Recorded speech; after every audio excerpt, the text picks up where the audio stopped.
నమస్తే, welcome to Vizianagaram వంటకాలు. ఈరోజు స్పెషల్ హెల్తీ టేస్టీ ఉసిరికాయ పచ్చడి. ఈ సీజన్లో దొరికే ఉసిరికాయల్ని తరచూ తీసుకోవడం వలన మన ఇమ్యూనిటీ బూస్ట్ అవుతుంది.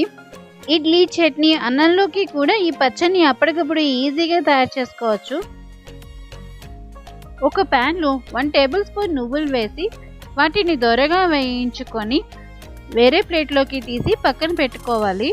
నువ్వుల్లో ఐరన్ ఎక్కువగా ఉంటుంది. వీటిని తరచుగా తీసుకోవడం వలన ఇమ్యూనిటీ పెరుగుతుంది. సేమ్ ప్యాన్లో 1/2 కప్ గ్రౌండ్నట్స్ తీసుకొని వాటిని కూడా బాగా రోస్ట్ చేసుకొని వేరే బౌల్లోకి తీసుకోవాలి.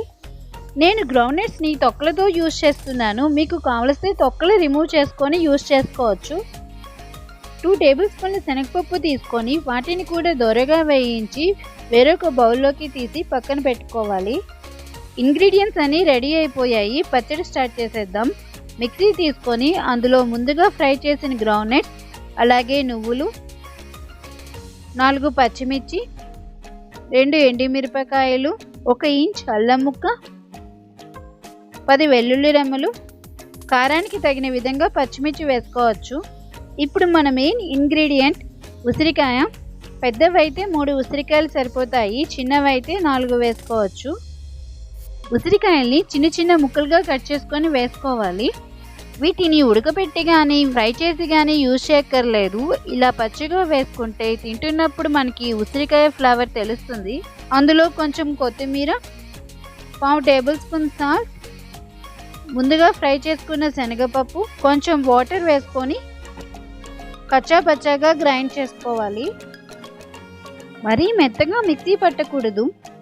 ఇలా కచ్చా పచ్చాగా మిక్సీ పట్టుకుంటే మరీ రోటీలో రుబ్బినంత టేస్ట్ రాకపోయినా కొంచెం దానికి దగ్గర టేస్ట్ యాడ్ అవుతుంది. అంతేనండి, ఫైనల్గా తాలింపు వేసేసుకుందాం.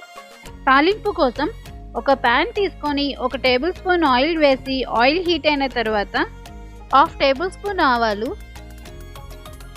1 టేబుల్ స్పూన్ జీలకర్ర, 1 టేబుల్ స్పూన్ శనగపప్పు, 1 ఎండుమిరపకాయ, కొంచెం కరివేపాకు వేసుకొని పోపులని వేగినంత వరకు బాగా ఫ్రై చేసుకోవాలి.